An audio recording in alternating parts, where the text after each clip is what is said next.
Hello everyone, welcome back to SS Classes. My name is Shaista Parveen and you are watching SS Classes. So अस्सलाम वालेकुम, सत श्री अकाल, नमस्ते। कैसे हैं आप लोग माय फ्रेंड्स, माय स्टूडेंट्स। तो चलिए हम लोग आज स्टार्ट करते हैं फिज़िक्स का चैप्टर नंबर 3 जिसका नाम है लॉज ऑफ मोशन। तो आज हम लोग पढ़ने वाले हैं लॉज ऑफ मोशन के बारे में। तो चलो विदाउट वेस्टिंग टाइम स्टार्ट करते हैं अपने आज के वीडियो को। चलो भैया, आप लोग पढ़ चुके हो बेटा, आप लोग जो है क्लास 6 में, क्लास 7 में, क्लास 8 में मोशन से तो फैमिलियर हो, है ना। मोशन वर्ड से आप लोग फैमिलियर हो, आप लोग वो परिवार का हिस्सा बन के वो जान चुके हैं आप लोग मोशन क्या होता है। फिर भी एक बार रिवाइज़ कर लेते हैं। सो मोशन क्या होता है? मोशन जैसे यहाँ पर कोई ऑब्जेक्ट रखा हुआ है, ठीक है, ऑब्जेक्ट रखा हुआ है, रेस्ट पोजीशन में है, उस पर हमने फोर्स अप्लाई किया तो वो क्या हो गया, उसमें मूवमेंट रहने लगा। Motion is a movement, simple सी बात है। यानी कोई चीज़ मूव कर रही है तो वो क्या हो, उसका मोशन हो रहा है, उसमें मोशन है, ठीक है। सो अब आते हैं भाई अपने इफ़ेक्ट ऑफ फोर्स पे। इफ़ेक्ट ऑफ फोर्स से पहले हम लोग ये जान लेते हैं कि फोर्स भाई हमारा फोर्स क्या होता है, क्योंकि आप लोग को फोर्स नहीं पता होगा तो आप लोग इफ़ेक्ट ऑफ फोर्स को कैसे पढ़ोगे। सो भाई आप लोग फोर्स से तो फैमिलियर हो, बट एक बार फिर से सुन लो कि it is a physical cause which change और tends to changes the shape और साइज ऑफ बॉडी और tend to change the state और rest motion of the body. यानी कहने का मतलब ये है कि अगर कोई चीज़ क्या है, रेस्ट पोजीशन में है या फिर कोई चीज़ मूवमेंट में है यानी मोशन में है, तो हम लोग जो फोर्स अप्लाई करके यानी पुश या पुल करके, ठीक है, ये कोई बाहरी फोर्स अप्लाइड करके उस ऑब्जेक्ट की पोजीशन में बदलाव जो ला रहे हैं, ठीक है, उसी को हम लोग बोलते हैं फोर्स। क्या बोलते हैं भाई? फोर्स। यानी कि कोई भी फोर्स अप्लाई करने मतलब हमारा जो बल हम जहाँ पे अप्लाई कर रहे हैं, जो फिज़िकल कॉज हो रहा है या चेंजेस हो रहे हैं, जो भी फिज़िकल चेंजेस हो रहे हैं या कॉज हो रहा है चेंजेस, ठीक है, उसकी बॉडी के शेप में मान लो अगर मैंने क्या किया, इस पेंसिल को मैं ज़्यादा ज़ोर से ऐसे करूँगी तो उसके शेप में क्या चेंज हो जाएगी, टूट जाएगी बीच से, है ना। अगर मैं इस पेज को बहुत ज़्यादा ज़ोर लगाऊंगी तो ये क्या होगा, फट जाएगा बीच से। इस रबड़ को लगाऊंगी तो इस पर शायद ज़्यादा कोई इफेक्ट नहीं पड़ेगा, बट इसको मैंने उठाकर इधर से इधर रखा या इधर से इधर रखा तो इसकी क्या हो रहा है, इसकी पोजीशन में चेंज हो रहा है, किसी की पोजीशन में चेंज हो, किसी ऑब्जेक्ट के शेप में चेंज हो, ठीक है, और या फिर कोई उस ऑब्जेक्ट जो है वो state of rest state of motion में आ जाए, तो ये सारी चीज़ों को हम लोग बोलते हैं क्या, ये सब फिज़िकल क्वांटिटी को रिप्रेजेंट करते हैं फोर्स की। अब फोर्स जो है हमारी वो एक वेक्टर क्वांटिटी है। वेक्टर क्वांटिटी यानी कि जिसमें जो है क्या चाहिए होगा, जिसमें हमारा दिशा के साथ साथ परिमाण भी चाहिए होगा। यानी परिमाण के साथ साथ यानी कि हमारा मैग्नीट्यूड के साथ साथ इसमें चाहिए होगा क्या, डायरेक्शन। आप लोग पहले पढ़ चुके हो, ठीक है, कि वेक्टर क्वांटिटी क्या होती है, स्केलर क्वांटिटी क्या होती है। इतना डिटेल में नहीं जा रही हूँ, बस बता दिया। तो चलो अब भाई आप लोग को ये पता चल गया कि फ़ोर्स क्या होता है ना। इसका ऐसा यूनिट भाई क्या होता है, सबको पता है। फोर्स का ऐसा यूनिट न्यूटन होता है ना। और सीजीएस यूनिट जो होता है इसका सेंटीमीटर पर सेकेंड स्क्वायर होता है, ग्राम सेंटीमीटर पर सेकेंड स्क्वायर। सो चलो अब इसके एग्जाम्पल को देखते हैं ज़रा। पहला एग्जाम्पल दिया है, the push exerted by a broom move the trash. अगर हम थोड़ा सा ब्रूम को, झाड़ू को हिलाते डुलाते हैं तो वो क्या करती है, उसमें मूवमेंट होता है अपने हाथ से, ठीक है।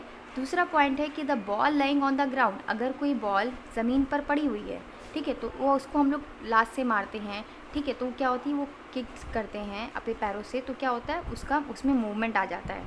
या फिर the pull exerted horse move a cart, अगर हम जो है हॉर्स जो होता है हमारा, ठीक है, जो पुल कार्ट है, उसकी रस्सी को ऐसे खींचेंगे अपनी तरफ तो क्या होगा, पुल करेंगे तो वो कार्ट जो है वो मूव करने लगती है। The pull exerted by steam engine move the train, जो इंजन है ट्रेन का, अगर उसको पुल करते हैं तो उसमें क्या होता है, उसका स्टीम इंजन जो होता है मूव करने लगता है। So the force due to gravity, जो फोर्स ग्रेविटी पे लग रहा है, लाइक अर्थ पुल, अर्थ जो है हमें अपनी तरफ हर तरफ खींचती है। जैसे हमने इस पेंसिल को यहाँ से यहाँ फेंका तो ये कहाँ आई भाई, इस अर्थ पे सरफेस पे आई, इस टेबल पर आई। तो क्यों आई, क्योंकि ड्यू टू द ग्रेविटी, क्योंकि ये ग्रेविटेशनल फोर्स यहाँ पर अप्लाई हो रहा है। अ फिल्डर और ground stop moving ball applying force is hand, जब कोई बॉल ज़ोर से आ रहा है और फिल्डर ऐसे कैच कर लेता है तो भी वो क्या है, वो एक फोर्स का एग्जाम्पल है। सो यहाँ पर इफ़ेक्ट थे फोर्स के, जहाँ पर मैंने अलग अलग चीज़ें आपको बताई। सो आप लोग क्या समझे कि फ़ोर्स हम लगा करके, फ़ोर्स अप्लाई करके हम लोग किसी भी बॉडी के स्पीड को बढ़ा सकते हैं, घटा सकते हैं, किसी बॉडी के जो है शेप को चेंज कर सकते हैं, किसी बॉडी को रेस्ट से मोशन में ला सकते हैं या मोशन से दोबारा रेस्ट में ला सकते हैं, ये सारे, ठीक है। So it can change the size और शेप। अगर मैं बात करूँ जैसे कि एक कोई मान लो, कुछ अच्छा सा एग्जांपल देखते हैं इसमें क्या है भाई। तो player applied force with a hockey stick change the speed and direction of motion the ball. अगर कोई प्लेयर जो होता है, जो हॉकी खेलने वाला प्लेयर है, वो फोर्स लगाता है हॉकी स्टिक पर, तो वो क्या करता है, वो चेंज करता है स्पीड को, डायरेक्शन को, मोशन ऑफ बॉल के डायरेक्शन को और मोशन को क्या करता है, वो चेंज कर देता है। So it can change the size और shape of the body, that is it can change the dimension of body. यहाँ पर क्या हो रहा है, जो चेंज हो रहा है साइज़ में, शेप में बॉडी के, वो चेंज कर रहा है डायमेंशन ऑफ बॉडी के डायमेंशन को भी वो चेंज कर दे रहा है, ठीक है। उसकी दिशा को चेंज कर रहा है, उसके परिमाण को भी चेंज कर दे रहा है। सो कुछ एग्जांपल हैं इसके। पहला क्या है, बाई लोडिंग स्प्रिंग हैंगिंग। अगर आप लोग क्या करोगे कि एक स्प्रिंग ले लो आप और उसको एक भारी से ऑब्जेक्ट पे लटका दो, तो जब वो खींचेगी वो स्प्रिंग की लेंथ क्या हो जाएगी, बढ़ेगी, इंक्रीज़ करेगी, तो उसके शेप में चेंज हुआ भाई। By hammering a small piece of silver sheet. अगर हम सिल्वर की कोई शीट ले लें, उसको बहुत ज़ोर से मारे हथौड़े से, तो वो जो है एक पतली सी शीट बन जाएगी, तो भी वहाँ पर क्या हुआ, उसका सरफेस एरिया इंक्रीज़ हुआ, ठीक है। तो steam pushing of the pressure cooker occupies large volume in the atmosphere. अगर हम क्या करेंगे कि स्टीम पुशिंग मतलब प्रेशर कुकर की जो सीटी होती है उसको थोड़ा सा उठाएंगे ऊपर, तो उसका लार्ज वॉल्यूम है, उसमें क्या निकलने लगता है, धुआं निकलने लगता है, ठीक है। सो ये सारे एग्जांपल हैं हमारे कि जिसमें किसी चीज़ का शेप चेंज हो रहा है, साइज़ चेंज हो रहा है, ठीक है। On pressing a piece of paper rubber, अगर हम जो है रबर के पीस को दबाएंगे तो उसके शेप में क्या होता है, चेंज होता है। आप एक एग्जांपल ले लो कि आप लोग रबड़ का बहुत इस्तेमाल किया होगा। मान लो आपने रबड़ को ऐसे खींच रहे हो, छूटा तो बहुत ज़ोर से यहाँ पर चोट लगती है आकर, है ना। उस रबड़ का खींचा, उसके बाद उसका शेप चेंज हुआ, ठीक है, फिर से वो क्या हुआ, फिर से अपनी पोजीशन पे वापस आ गया, ठीक है। और कुछ तो ऐसे होते हैं जिसका शेप चेंज हो जाता है, फिर दोबारा अपनी कंडीशन में नहीं आता है, ठीक है। जैसे इन साइकिल पंप में क्या होता है, piston is lowered and air is compressed to occupy smaller volume. तो ये कुछ एग्जांपल थे जो कि आपको बताए जा रहे हैं कि किस तरीके से किसी बॉडी का शेप और साइज़ चेंज कर सकते हैं due to the applied force, अगर हम फोर्स को अप्लाई करें। सो यहाँ पर देखो फोर्स की डिफिनेशन वही बताई गई है मैंने आप लोग को जो बोली है।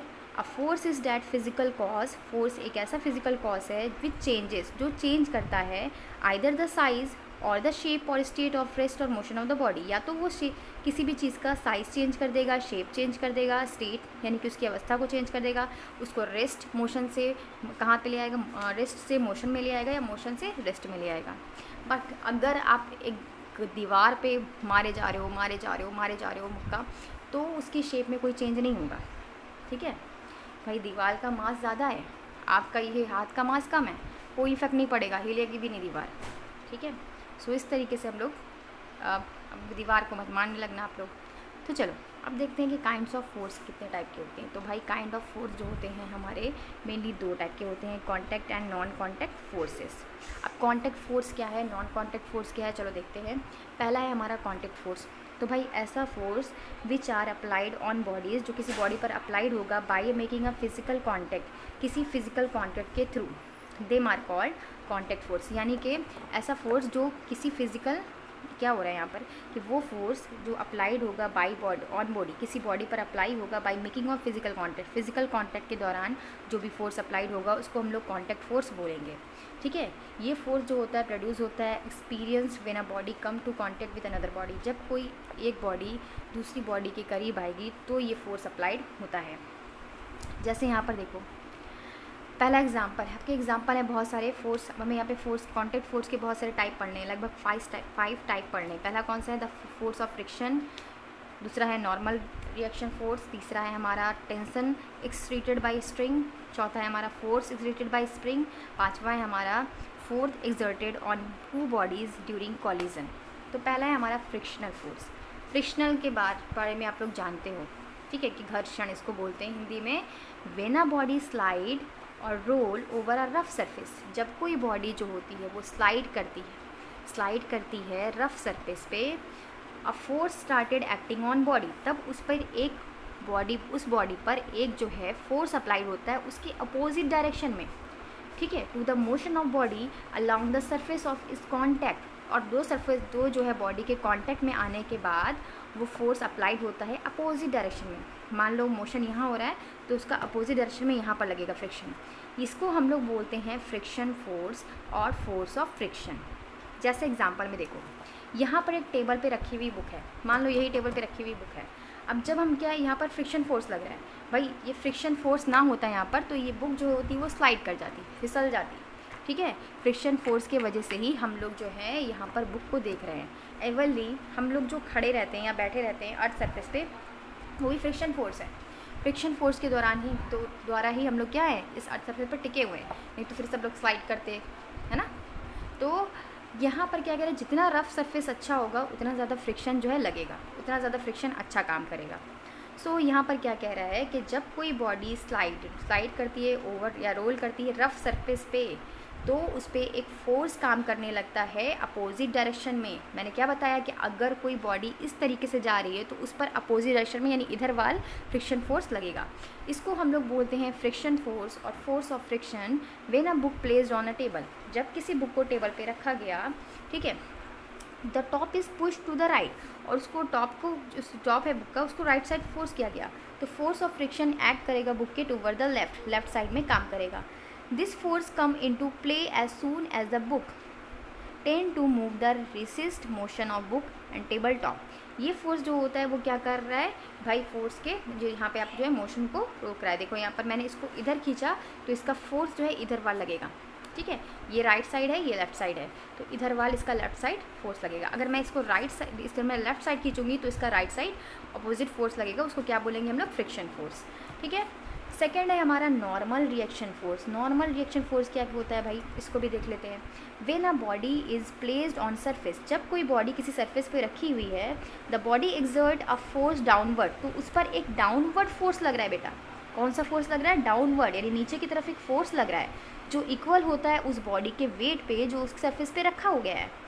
But the body does not move or fall because the surface exert an equal opposite force on the body normal to the surface, which is called normal reaction force।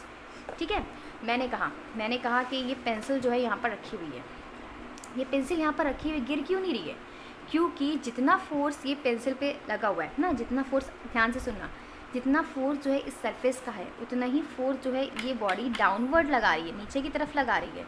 ठीक है, तो ये डाउनवर्ड लगने वाला जो फोर्स है वो उस पर ऊपर लगने वाले फोर्स के इक्वल है। इसी वजह से यहाँ पर क्या है कि ये पेंसिल या रबड़ या फिर बुक ये टेबल पर टिकी हुई है। इसको हम लोग बोलते हैं normal reaction force. For example, when you shoot a block on you palm, block exert a force due to weight of downward. अगर हम किसी ब्लॉक को अपने हाथ में रख लेंगे, रबड़ को मान लो हाथ में रख लिया, इरेजर को रख लिया हाथ में, पाम पे रख लिया, हथेली पे, ठीक है, तो इस पर देखो यहाँ पर जो reaction force on the block due to palm, यहाँ पर जो रिएक्शन फोर्स लग रहा है, यहाँ पर जो रिएक्शन, इधर वाला रख के दिखाती हूँ, ठीक है, यहाँ पर जो रिएक्शन फोर्स लग रहा है वो उस पर नीचे लगने वाले फोर्स के क्या होगा, इक्वल होगा। इसी वजह से ये ऑब्जेक्ट यहाँ पर मेरे हाथ पर क्या है, रखा हुआ है, गिर नहीं रहा है। समझे आप लोग, इसको बोलते हैं नॉर्मल रिएक्शन फोर्स। ओके, सो चलो यहाँ तक हम लोगों ने पढ़ा है नॉन कॉन्टैक्ट फोर्स क्या होता है, कॉन्टैक्ट फोर्स क्या होता है। कॉन्टैक्ट फोर्स के दो फोर्स के एग्जांपल को हम लोगों ने पढ़ लिया है, फ्रिक्शन फोर्स को पढ़ लिया है और नॉर्मल रिएक्शन फोर्स को पढ़ लिया है। इसके आगे के वीडियो में हम लोग इसके आगे के टॉपिक को डिस्कस करेंगे। वीडियो बहुत ज़्यादा लंबी हो जाएगी तो आप लोग को सर के ऊपर से जाएगा, इसीलिए बच्चा लोग जितना हो रहा है उतना ही आप लोग पढ़ो। ठीक है, तो वीडियो अच्छी लगी हो तो बेटा ज़रूर से लाइक कीजिएगा और अपने फ्रेंड के साथ ज़रूर शेयर कीजिएगा ताकि मेरा चैनल जल्दी से जल्दी मोनेटाइज हो सके। Thank you, keep watching.